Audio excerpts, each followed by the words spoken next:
அம்மா அப்படி இல்லம்மா. நீங்க வீட்ல இருந்திருந்தா கண்டிப்பா உங்ககிட்ட கேட்டுட்டு தாமா போயிருப்பேன். நீங்க இல்லங்கிறதுனால தான் உங்ககிட்ட கேட்க முடியாம போச்சு. வேற ஒண்ணும் இல்லம்மா. என்ன அது நெத்தியில காயம்?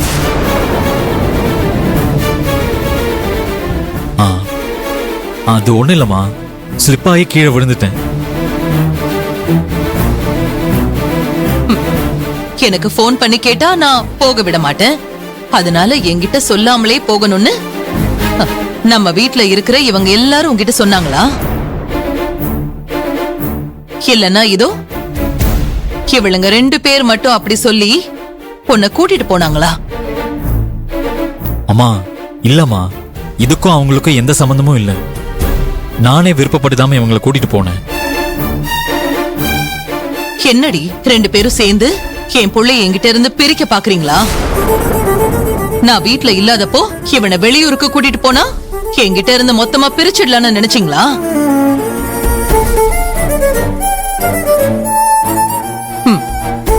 சீதா, அத்தை, என்ன கோலம் இது?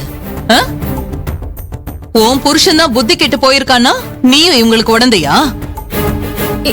இல்ல அத்தை, அது என்ன மன்னிச்சிருங்க அத்தை, நான் எதுவுமே பண்ணல.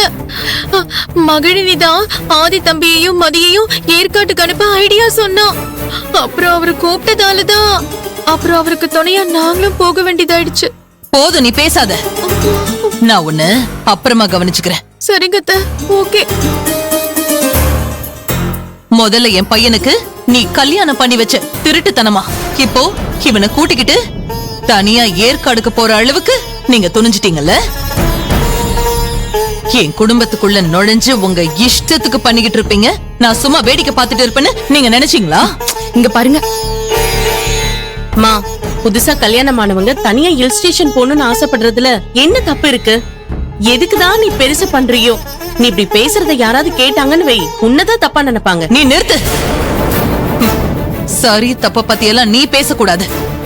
நீதான் உன் புருஷன் கூட சேர்ந்து வாழாம பொறுப்பே இல்லாம இருக்கேன்னா உன்ன மாதிரியே என் பையனும் இருப்பான்னு நீ நினைச்சியா? நான் ஆதிய பத்தி பேசினேன், நீ எதுக்கு சம்பந்தமே இல்லாம என்ன பத்தி பேசுற? நீ சம்பந்தம் இல்லாம ஆதிய பத்தி பேசக்கூடாதுங்கிறதுக்காக தான் பேசுறேன். அவங்க இஷ்டத்துக்கு முடிவெடுத்தா அப்புறம் எதுக்குடி அம்மான்னு ஒருத்தி நான் இங்க இருக்கேன்? நீ எப்படியோ போன்னு நான் அப்பவே விட்டுட்டேன். ஆனா என் பையனை நான் அப்படி விட மாட்டேன். ஏன்னா இவனை நான் ஒன்ன மாதிரி வளர்க்கல, இவனை பொறுப்பானவனா வளர்த்திருக்கேன். அப்படிப்பட்ட என் பையனே என்ன மதிக்காம போயிருக்கான்னா என்ன அர்த்தம் சொல்லு? இதோ இவங்க 2 பேரும் தானே அதுக்கு காரணம். இவங்க கல்யாணத்தையே நான் ஏத்துக்கல, ஏன்னா அது ஒரு திருட்டு கல்யாணம். அப்படி இருக்கும்போது இவளோட இவனை நான் ஹனிமூனுக்கு வேற அனுப்பணுமா? இங்க பாருங்க மேடம், திருட்டு கல்யாணம் அது இதுன்னு சொல்லாதீங்க. மண்டபத்துல வச்சு உங்க மக மதிக்கு தாலி கட்டத 100கணக்கான பேர் பாத்திருக்காங்க. அப்புறம் எப்படி அது திருட்டு கல்யாணம் ஆகும்?